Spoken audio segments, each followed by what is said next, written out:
Hey guys, Jake here coming at you with another math lesson today. Today we're going to continue our discussion on rational functions. I know I've had quite a few videos on those recently, but I want to make sure we get them, really nailed down solid. But we're going to continue that discussion talking a bit about slant asymptotes. We've covered vertical asymptotes, horizontal asymptotes, holes in some of my prior videos that I've come out with recently. But today I want to talk about slant asymptotes because we haven't talked about that yet. If you are interested, go check out my Precalculus study guide I recently came out with. You can find it at jakesmathlessons.com/precalculus-study-guide, or you can scan this QR code in the upper right-hand corner of your screen. But let's go ahead and jump into the content here. So, slant asymptotes. How do you find them? What are they? Well, first of all, a slant asymptote is going to show up in a rational function. So again, I've talked about rational functions quite a bit recently. I definitely recommend you go check out those videos that I have come out with on the topic. But just to quickly reiterate, a rational function is a function that is made up by a fraction. So if you have like f of x equals, well, I guess you can see an example down here. So if you have your function, which is just a fraction, where both the top and the bottom of that fraction are polynomials. So in this case, we have this example down here. X squared minus x is a polynomial, x plus 1 is a polynomial, and if you put them in a fraction together, one over the other one, it creates a rational function, okay? So where do slant asymptotes come up? They're going to come up whenever you have a rational function that has these two things happen. There's two conditions we need to look for, and if we see these two conditions, then we know right off the bat, we're going to have a slant asymptote. Next, I'll cover how to actually find the slant asymptote. But first, you want to identify if your rational function is going to have a slant asymptote. So it's going to happen if, number one, you want to look for a rational function, obviously. The denominator has to have degree 1 or more. So it's okay if the degree is higher than 1, but it has to be at least 1, which means a degree 1 polynomial is like x, some x term plus a constant term. So like ax plus b, where a and b are just any two constant coefficient numbers, but it would just be like an x term, a constant term being added or subtracted. That is a degree 1 polynomial. The degree is just the highest powered of x that shows up. So if you have like cx squared plus ax plus b, that's a second degree polynomial. So this has degree 2. This would be totally fine to have in the denominator as well. You just need to have at least degree 1. So basically that just means it can't just be a constant denominator. You have to at least have an x in there. Okay, so if you have that, then you can have the other condition. So the other condition is we need our numerator to have a degree that is exactly 1 more than the degree of the denominator. So if we have a first degree polynomial on the denominator, like we do here, then we need to have a second degree polynomial on the numerator, which we do in this case. So just keep that in mind. It's okay if you have higher degrees than just degree 1 and degree 2, as long as the top of your fraction is exactly 1 degree higher than the bottom of your fraction, okay? So once you confirm that those two conditions are met, you know you're going to have a slant asymptote. So in this case, we do have that. We have a 1 degree polynomial on the bottom and a 2 degree polynomial on the top. 2 is obviously exactly 1 more than 1, so that right there tells us we have a slant asymptote here. Okay? So how do you actually find the equation of that slant asymptote?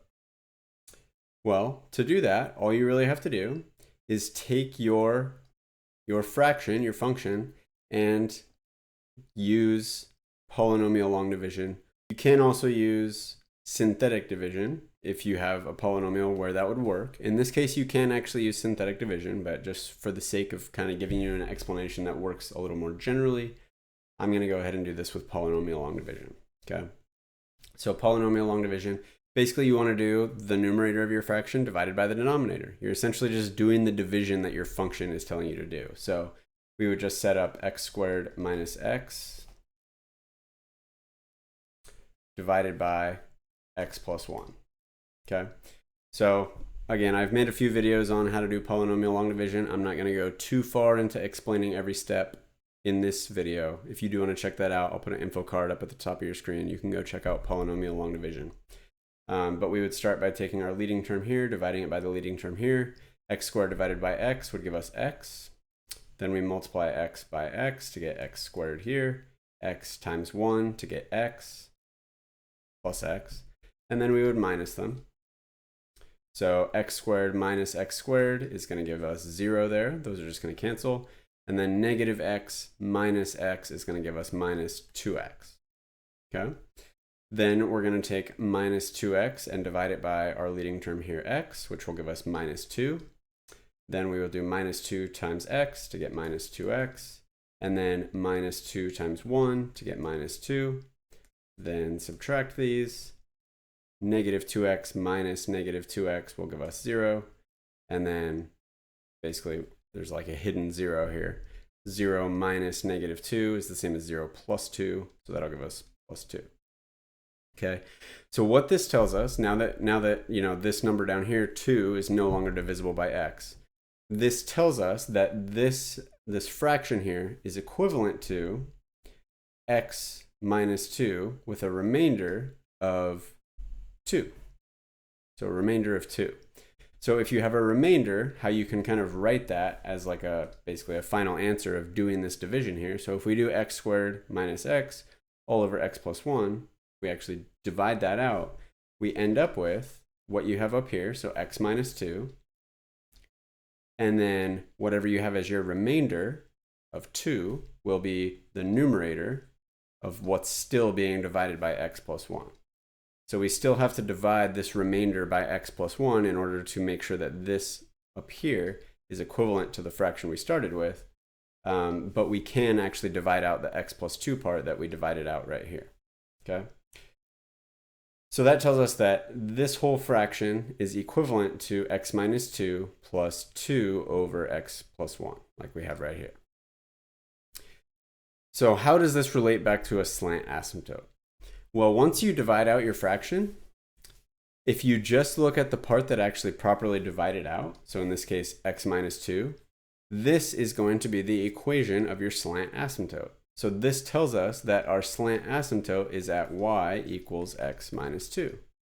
So that's something to keep in mind. Whenever you're looking for the equation of a slant asymptote, you're always going to have y equals basically a linear function. So y equals mx plus b is always going to be the general form of a slant asymptote specifically. So, you should basically have something that looks like this in the end.